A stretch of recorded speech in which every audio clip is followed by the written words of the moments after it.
I have been called many things in my life: nurse, wife, mother, widow, old woman. Some people, when they are being generous, have called me brave. I have never known what to do with that word, brave. It sounds clean. It sounds finished.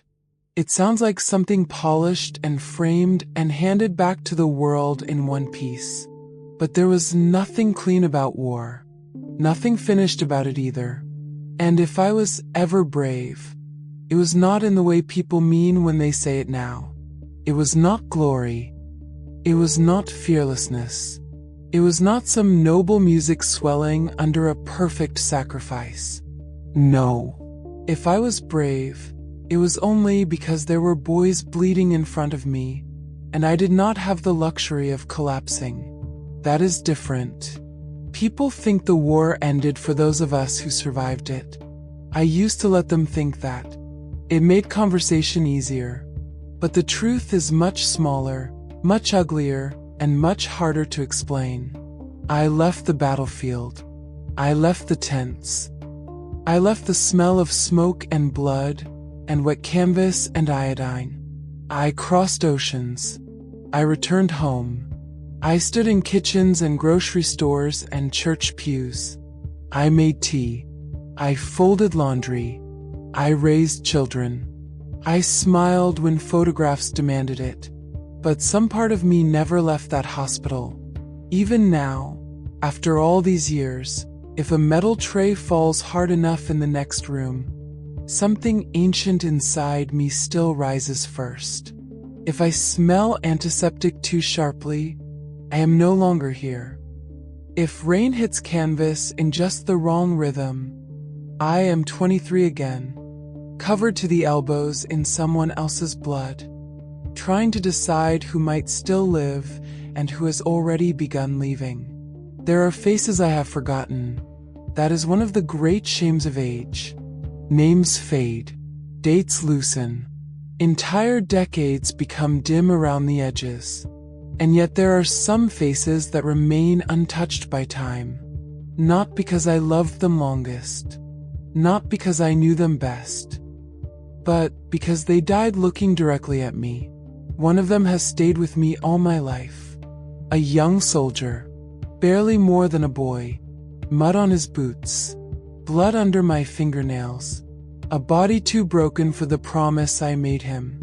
He asked me, in the last minutes he had, to tell his mother he had been brave. I said I would. I have kept that promise badly. Not because I forgot him. God knows I never forgot him. But because for most of my life, I remembered him only at the moment of his dying. Not as a whole human being. Not as someone loved before he was wounded. Not as a son, a child once, a boy with a laugh, a favorite meal, a habit of standing in doorways or writing certain words too hard into paper. I remembered him as a failure. Mune. That is why I am recording this now. Not because I have finally made peace with the war. I have not. Not entirely. And not because I want forgiveness. I do not know what good forgiveness would do this late in the day. I am speaking because silence is beginning to feel like a second burial. Because I am old enough now to understand that memory should not belong only to pain. And because there were so many of them, and too few of us left who can still say what that room smelled like, what those boys sounded like, what it meant to hold a pulse in your fingers and feel time slipping through it. So let me begin where all unbearable things begin. Before I knew what they would cost. Before the cots. Before the stretchers. Before the cries for morphine and mother and water and God. Before the hospital stopped being a place of healing and became, instead, a place where healing fought a losing war against history. Let me begin when I still believe medicine could save almost anyone. I was young once in the ordinary way. That seems worth saying. There is a habit people have of imagining those of us marked by war as if we were born already dimmed by it. as if the sorrow had always lived in our faces. It had not. I was not born grave. I was a girl who liked clean notebooks and pressed flowers and the sharp winter smell of starch drying on bedsheets. I came from a house where people lowered their voices at night and believed in washing hands before supper. My mother thought tenderness and discipline belonged in the same room. My father believed useful work was one of the few honest forms of self-respect. I was not rebellious, not dramatically so, but I was restless. There are girls who dream of being chosen by life, and there are girls who want to step into it before anyone invites them. I was the second kind. Nursing, to me, seemed noble in a way that felt practical. It was not fantasy. It was not vanity. It was care made visible. Attention, discipline, steadiness, knowledge, all in service of keeping another human being in the world. I believed in that. The body, in those days, still seemed legible to me. Fragile, yes, but understandable. Broken bones could be set. Fever could be brought down. Bleeding could be stopped. Pain could be eased.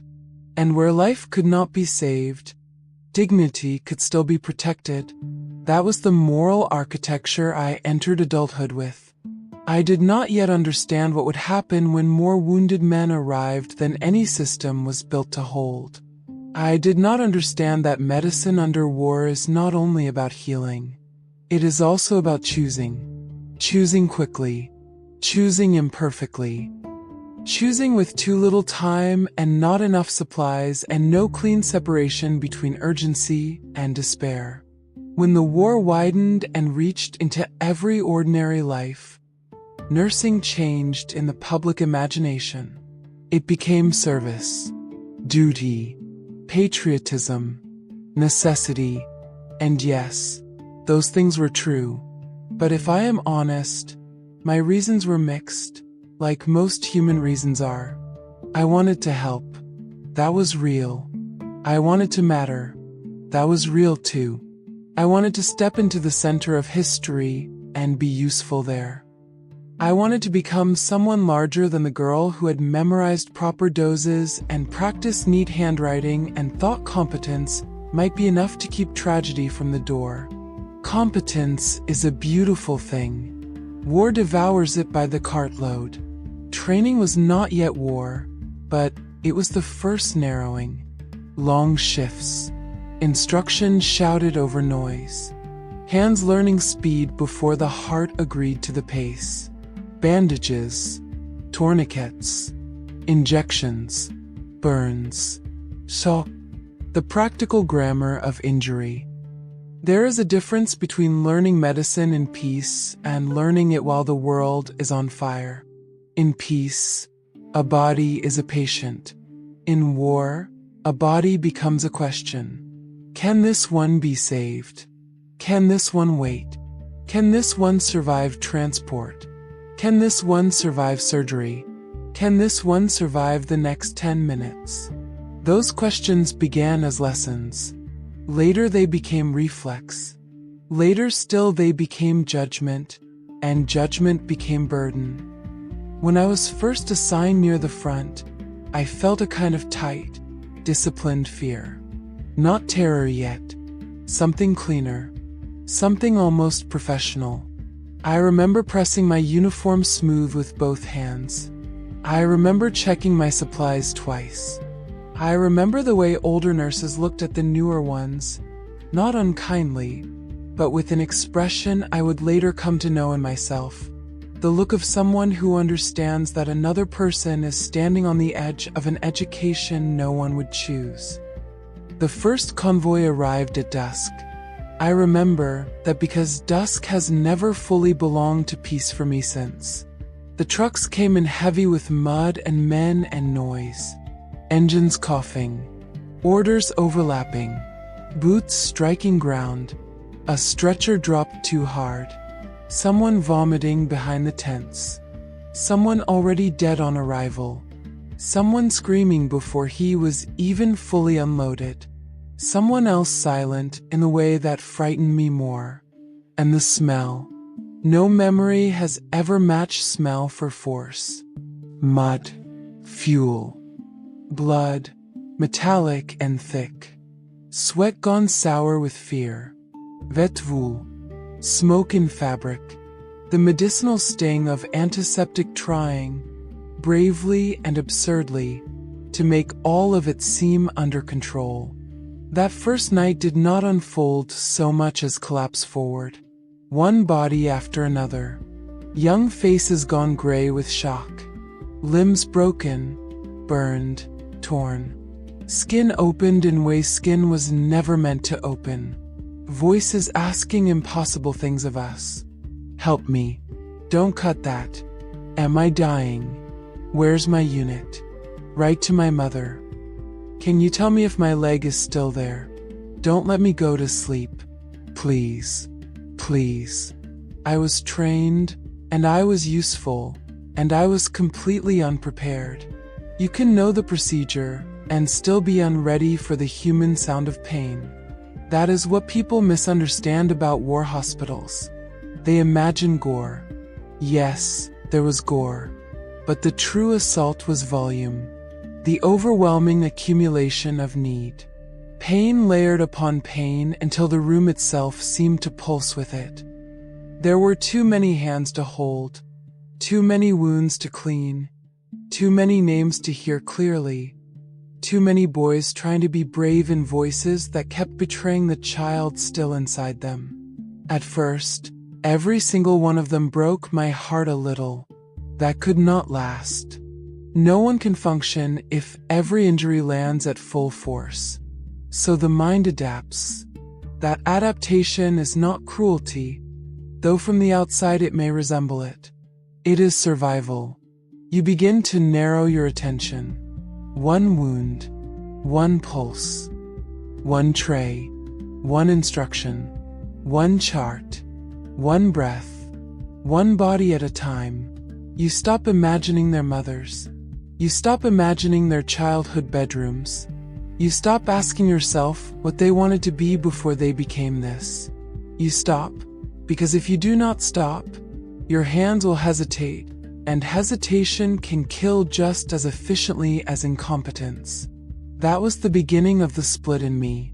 The nurse and the woman. The nurse learned speed, order, triage, pressure, restraint.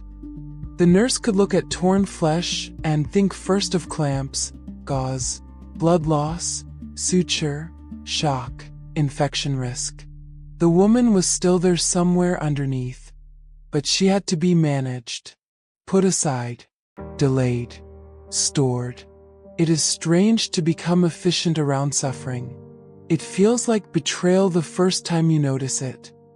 I remember one night, not long after the first convoys, I was cleaning instruments in water that had already seen too much, and I realized I had just eaten half a sandwich with blood on my sleeve and had not thought twice about it. That detail horrified me. Not the blood, the casualness. I stood there with bread in one hand and forceps in the other and thought, who am I becoming, if this can feel normal?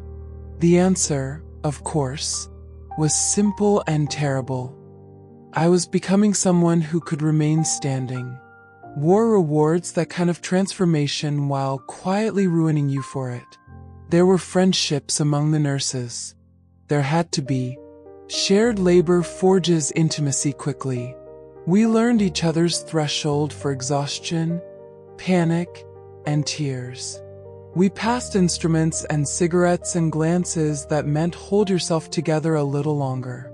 We borrowed each other's strength when our own ran thin. But there were limits to what could be said, even among us. Some things you carried because the shift was not over. Some things because the next convoy was coming.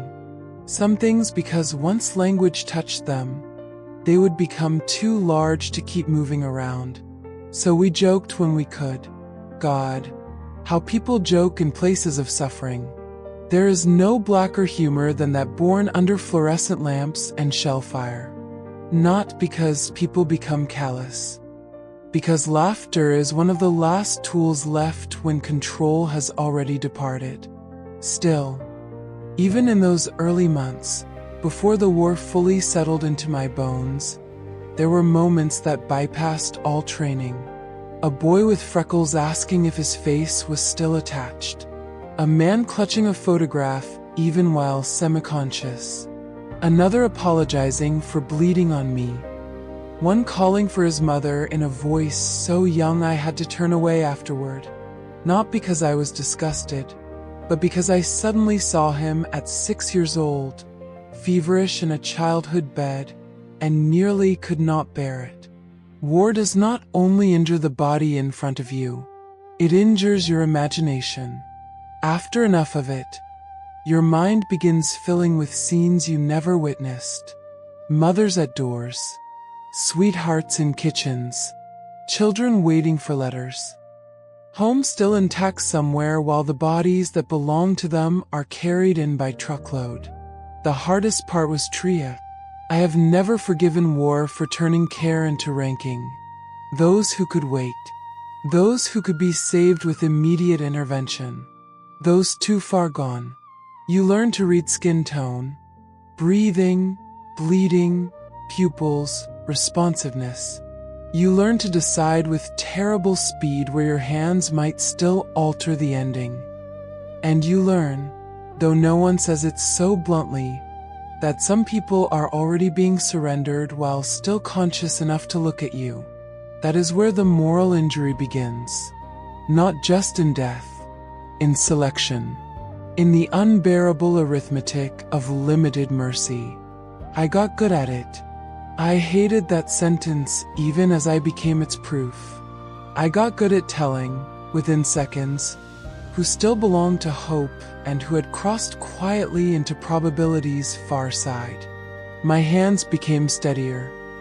My voice became lower, calmer. I learned how to lie gently when the truth would only increase panic.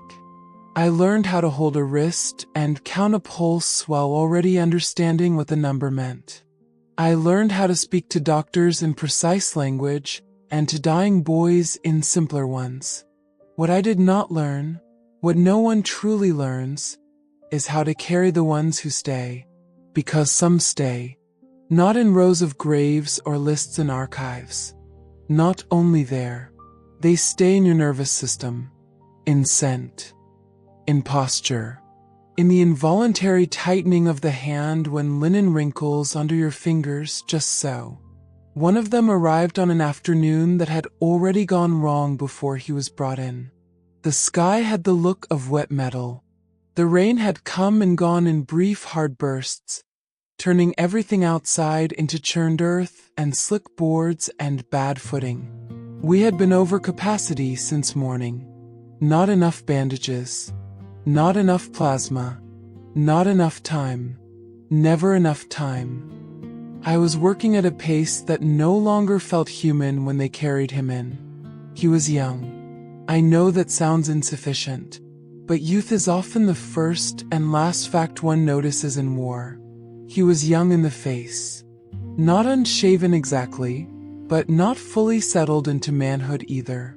There was mud on his cheekbone and blood darkening the front of his uniform. His eyes were clear in that terrible way some wounded men's eyes become clear right before the body begins giving ground too quickly. He was conscious. That always made things harder. Unconsciousness has mercy in it.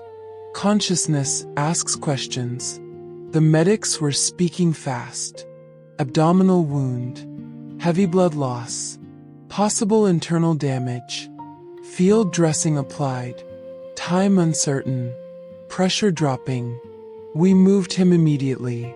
There are moments in emergency medicine when the entire room rearranges itself around a single body. This was one of those moments. Everything narrowed. Scissors. Gauze. Pressure. Instruments. Voices stripped of all unnecessary decoration. He tried to speak while we were cutting away the fabric. "Don't waste." That was all at first. I leaned close. "Don't talk." He gave the smallest, strangest smile. "That bad?" I should not have admired him for that, but I did. Humor in men who are afraid is one of the saddest forms of courage I know. We worked. Fussed. Precise. Desperate in the disciplined way desperation must be in a hospital if it is to remain useful. His hand found my wrist once and gripped harder than I expected. Am I going to die? There it was. The question. No training ever made that question easier. I said what we often said. You stay with me. It was not an answer. It was a task. Sometimes tasks are kinder than truth. He obeyed for a while. He told me his first name. Daniel. I still hear that clearly. Not his last name. That came later, on paper, among his effects. But his first name came through blood and noise and fear, as if it mattered that I know him in a human way before all the war language swallowed him again. Daniel. He asked for water. Could not have it. Asked where he was hit. Asked whether anyone else from his unit had made it in. Asked if I could write down something if he said it slowly. Those requests always made me cold. Not because they were inconvenient. Because they meant the patient had begun, in some inner room, to prepare for departure. We'll do that later, I told him. He looked at me very carefully then. Young men can become very perceptive around death. The body knows what the voice is trying to soften. He said, "You don't have to do that." Do what? Sound hopeful. I kept working. You don't know what I sound like when I'm hopeful. He almost laughed. Almost. The doctor called for more. We gave more. Pressure was falling anyway. The kind of falling you can feel before the numbers confirm it. This is the part people like to simplify in stories. They want a clear, dramatic line. A miracle almost lost. A final heroic effort. A triumphant save, or a clean, tragic death. Real medicine is more humiliating than that. It is often a long argument with damage. A negotiation with minutes. A series of small refusals offered to a body already beginning to withdraw its agreement to stay. Daniel faded, came back, faded again. I kept speaking to him, because voice can tether a person longer than one might expect. Not always, but sometimes. He asked me where I was from. Imagine that. There he was, laid open by war, and still some polite instinct in him wanted to place me in the world. I told him. He nodded as if he could picture it. Said he came from somewhere smaller.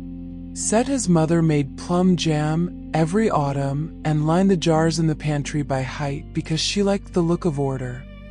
Said his little brother stole the seals when he thought no one was looking.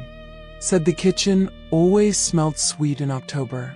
I do not know why that nearly broke me more than anything else. Perhaps because kitchens are where life should happen. Jars, hands, sugar, harvest. Not this. He breathed in sharply once, then winced. Tell my mother. I leaned closer. Yes. Tell her I was brave. There are sentences that divide a life into before and after. That was one of mine. Because in that moment, I knew with clinical certainty what I had been refusing to know. He was not going to live. Not because we had failed to try. Not because anyone had been careless. Not because there existed some hidden gesture that would reverse physics and blood loss and torn tissue and all the brutal certainty of the wound beneath my hands. He was dying because he had been too badly hurt, too long before reaching us, in a war that made distance lethal and timing holy and mercy scarce. And still, knowing all that did not make the next minutes easier. It only made them lonelier.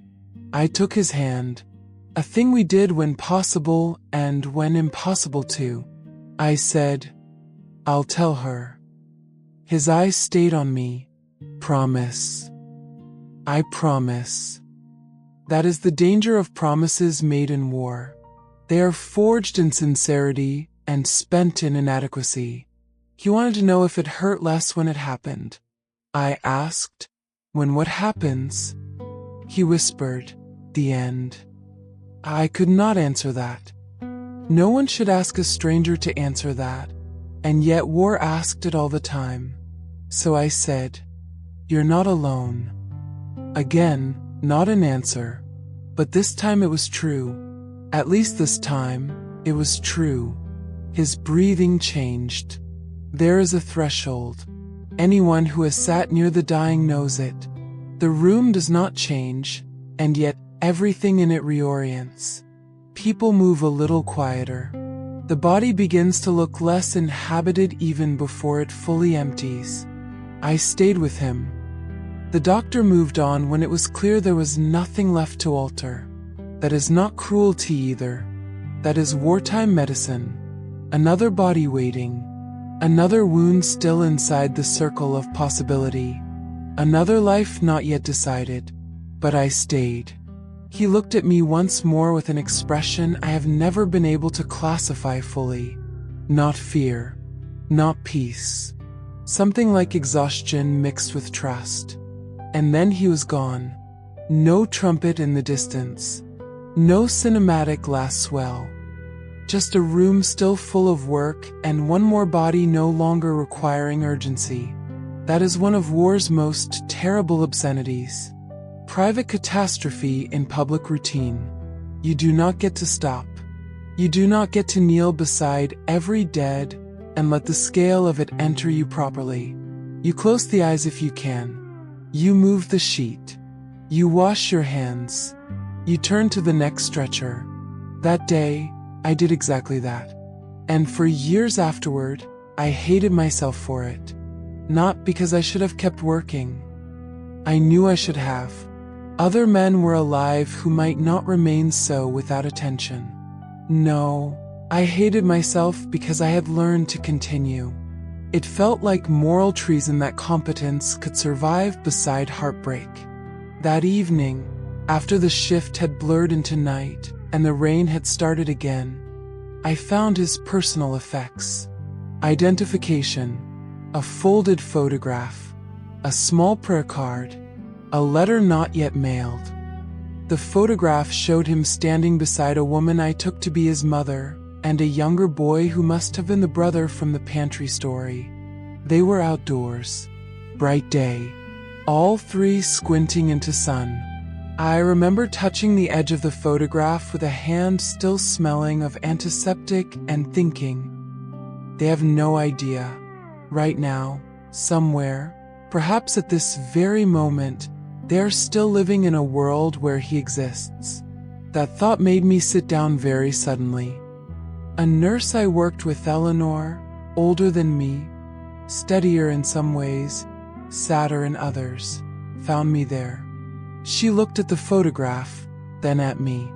"First when you talked to that long?" she asked. I nodded. She did not offer comfort. War had thinned comfort into more practical forms.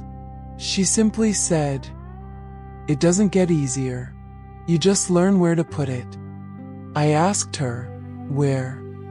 She looked toward the ward. "In the drawer for now," she said. "Then somewhere else later. But never where your hands are." That may have been the most important lesson anyone taught me in the war. Never where your hands are. So I learned. I learned to move grief away from the fingers so the fingers could keep saving who they could. I learned how to fold horror small enough to fit in the back of the mind until the shift ended. I learned how to lose one patient and then offer calm to the next. The cost of this skill was not visible right away. That is how damage often works. It accumulates privately and presents publicly much later. The months passed, and the hospital changed me in layers. At first I was shocked by suffering, then overwhelmed by it, then organized around it. Later came the numbness. Not complete. If it had been complete, I would have ceased to care, and I never ceased to care. But selective numbness. Functional numbness. The ability to clean a wound while thinking of dinner. The ability to chart a death with legible handwriting. The ability to step over blood, literally and spiritually, because there was another bed to reach.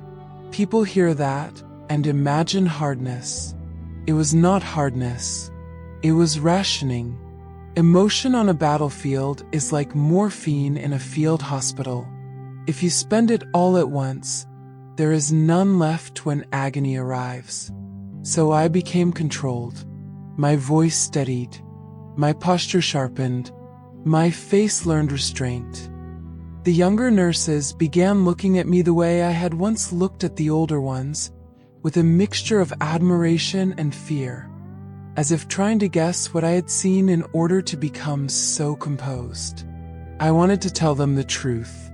That composure is not peace. It is compression. Inside, things had begun to split. One part of me was still devoted, capable, exact, useful. That part probably saved lives. Another part kept a ledger no one could see. The ones we lost after promising otherwise. The ones who died calling for women who would never hear it. The ones whose faces were too young for the shape pain had made in them. The ones who wanted witness more than medicine by the end. Daniel did not remain the only one, but he remained the one whose voice returned most often. Tell my mother I was brave. There are phrases that become permanent residents of the body. You can age around them, but they do not age with you. When the war finally ended, there was relief, yes. Do not let anyone romanticize our fatigue into something noble. We were relieved. Gratefully, bodily relieved. No more convoys. No more endless stretchers in wet weather. No more nights measured in pulse rates and blood pressure and whispered prayers spoken by people who did not even believe in prayer until they needed one. Relief came, but it did not come alone. The end of war is not the end of what war has done to your nervous system. When I returned home, people wanted a story with shape. They wanted service and sacrifice and endurance and victory. They wanted me tired, perhaps, but intact. Older, perhaps, but returned. I let them have that version. Not because I was deceitful, because I was exhausted beyond language. How was I to explain that I had left war, but war had not left my body? How was I to explain that ordinary hospitals unsettled me more than tents ever had? Because ordinary hospitals expected normal sorrow, measured sorrow. Sorrow that arrived one family at a time instead of all at once by truck. I tried working in civilian care for a while. People thought it was the natural continuation. A nurse is a nurse, after all. But they were wrong. Civilian hospitals smelled too clean. The quiet between emergencies was too soft. The measured pace was almost obscene to me at first. One patient, one chart, one room, one death discussed in hushed tones as if death itself were not a thing that could arrive by the dozens before breakfast. And the sounds, the clatter of instruments, the wheels of a cart, the curtain rings moving on a rail, all of it reached past the present and touched some older version of me directly. I did not sleep well. That is a mild sentence for a harsh reality. Sleep became a corridor I dreaded entering. Sometimes I dreamed of the ward exactly as it had been. Canvas trembling, low light, cots in rows, mud on boots, hands red to the wrist. Sometimes I dreamed of no faces at all, only voices. That was worse, because in dreams without faces, anyone could be the dying. A husband, a son, a stranger, myself. And sometimes Daniel came, not always as he had died. That is important. For years I thought of him only in the bed, pale and fading, asking me to tell his mother something no mother should have to learn by proxy. But eventually the mind changed the scene. He would appear standing in some impossible halfway place. Hospital corridor, kitchen doorway, church aisle, train platform, with that same young face from the photograph, not wounded, simply waiting. And I would wake with the same feeling every time, that I had left someone behind who did not know I meant to come back. I married. I lived. I did all the ordinary things survival asks of us. My husband was a decent man, patient with silences, patient with closed doors. He knew I startled easily at dropped pans and hated fireworks and could not abide men who bragged too cheerfully about war in public places. He knew there were names I never said. He did not press. There is tenderness in not pressing. There is also tragedy in it. Because what remains unspoken often becomes hereditary in a family, not in details, in atmosphere. My children grew up around a mother who loved them completely, and yet sometimes looked away for no visible reason. A mother who could hold fever with perfect calm, but could not always explain why certain songs made her leave the room. A mother who was efficient in crisis and distant after noise. A mother who carried old ghosts so discreetly that even she sometimes mistook concealment for healing. Time moved anyway. Children became adults. My husband grew older. Friends thinned out. News shifted to newer terrors. The world developed the insulting habit it always has of assuming fresh events make previous suffering easier to store. But memory does not obey chronology. The body remembers by resemblance. A smell, a phrase, the color of someone's lips under strain, rain on cloth, the rapid way a young person asks a practical question while trying not to ask the real one. And always, beneath it all, that old unfinished promise. Tell my mother. You would think, after all this time, that what haunted me most would be the scale of the suffering.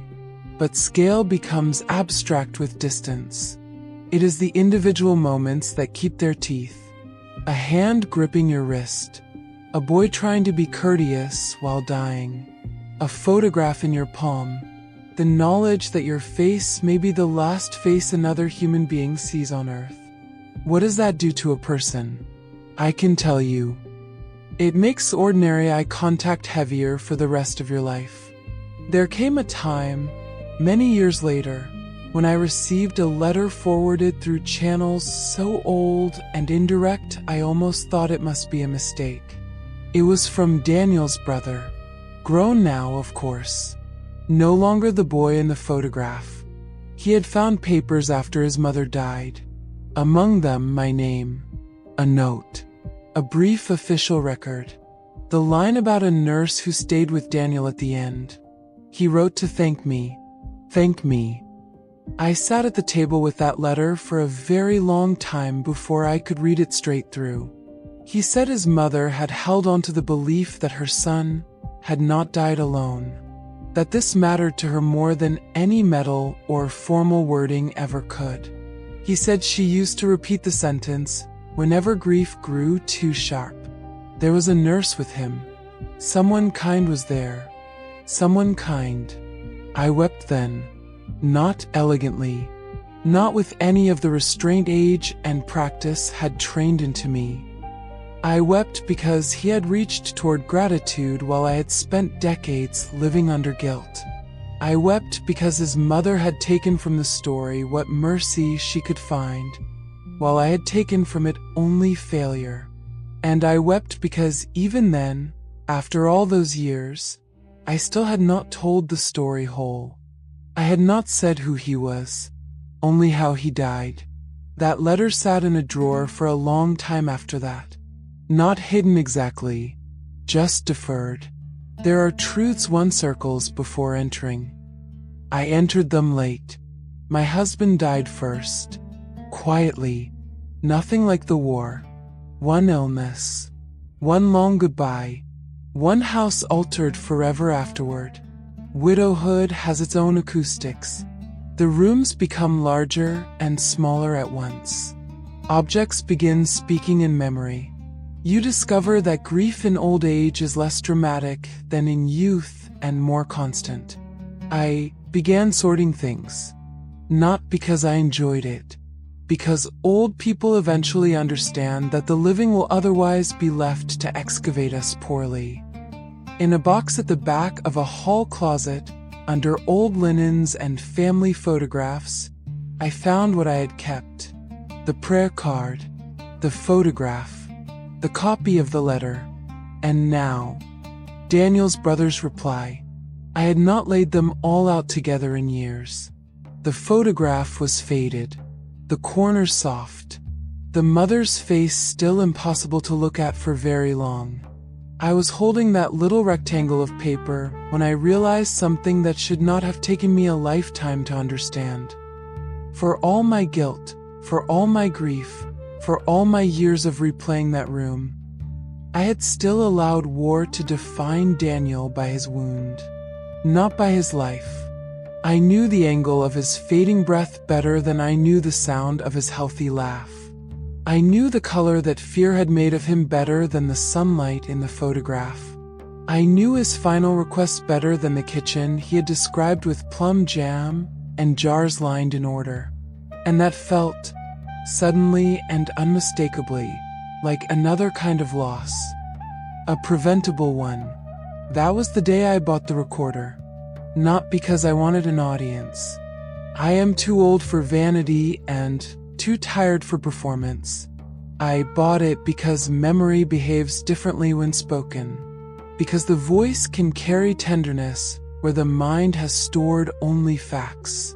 Because I wanted, before I die, before language thins further, before the younger ones reduce everything to service and sacrifice and she was in the war, to say plainly what that place did to us. And what it did not take. It did not take every shred of care. It did not take the instinct to comfort. It did not take the need to witness. It did not take the obligation, however late honored, to return names to the world. So I am doing that now. Daniel, you were here. You were frightened, and you tried not to show it. You were in pain, and you still asked me where I was from. You came from a house with plum jam in autumn. You had a mother who loved order in the pantry and a younger brother who stole seals from jars. You wanted your courage remembered, not your suffering. You wanted your mother protected from one particular kind of anguish. The fear that you had met death alone and afraid. I can say this now with more certainty than I could then. You were afraid. Of course you were. Only the living ask for bravery to be reported. But you were brave too. Not because you did not fear death. Because you faced it while still trying to keep your mother's heart from breaking more than necessary. That counts. More than medals sometimes. More than speeches certainly. And if I failed you, it was not in staying. It was not in trying. It was not in the fact that I could not reverse a wound made by history and steel and blood loss and distance. I failed, perhaps, by carrying you too long as a professional defeat instead of a human being entrusted briefly to my care. I know better now. Age, if it is kind at all, is kind by correction, not by undoing the past. Nothing undoes the past, but by revealing, at last, where we have been unfair in our own remembering. People ask sometimes, when they are young enough still to ask such questions cleanly, whether war revealed the best in people or the worst. The answer is yes, both, repeatedly, without pattern generous enough to be comforting. I saw cruelty, indifference, bureaucracy at its coldest, and the obscene waste of youth. I saw bodies treated as logistics and pain processed like weather.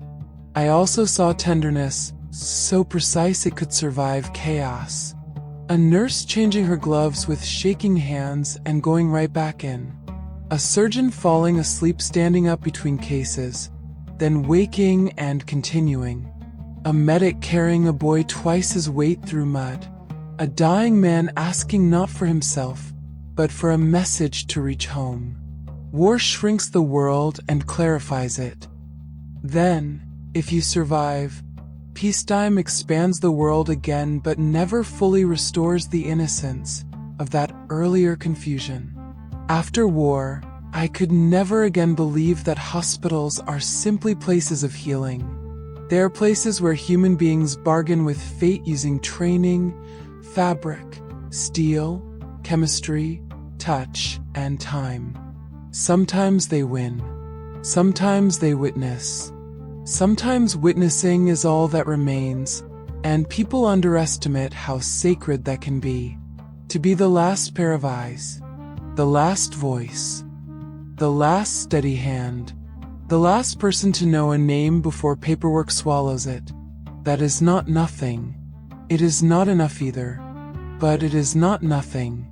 If you are listening to this and you have ever loved someone in medicine, especially someone who worked where life and death stood too near each other for too long, be gentle with the places in them that seem over-controlled.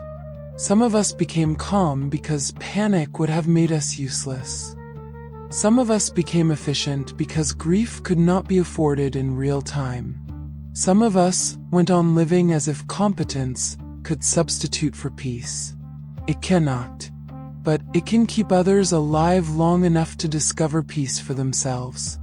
And that is worth something. If you are listening to this because one day you found this recording in a drawer, beside old letters and unlabeled photographs, then let me say what families often need most and rarely receive. The quiet ones are not empty.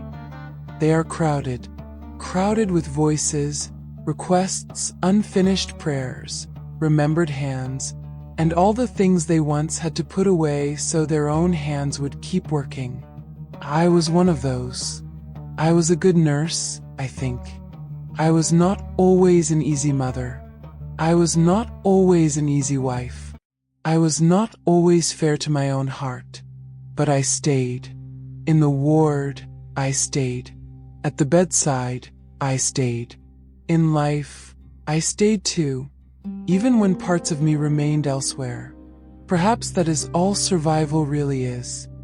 Not triumph, not closure, staying through the years, staying through the ordinary tasks, staying through birthdays and funerals and holidays and rain, staying long enough for memory to ripen into something gentler than raw pain. Staying long enough to finally say the name, Daniel. There. You are back in the air now, not just the ward, not only the bed, not only the wound. A brother.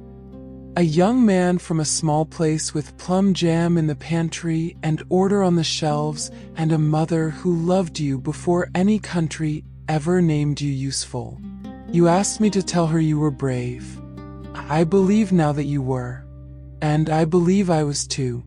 Not because I saved everyone. I did not. No one did. Not because I was fearless.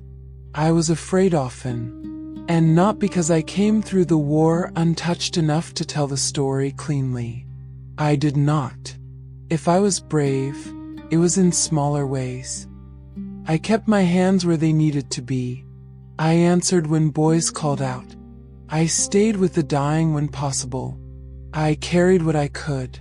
I did not let every horror make me cruel. I did not let every failure turn me away from the next person in need. And now, at the end, I am doing one final act of nursing. I am tending the memory correctly, cleaning it, naming it, restoring what war tried to reduce. That is all this is. An old woman in a quiet room, trying at last to leave the record in better order than she found it. Some people leave behind jewelry, recipes, furniture, debts, photographs in envelopes.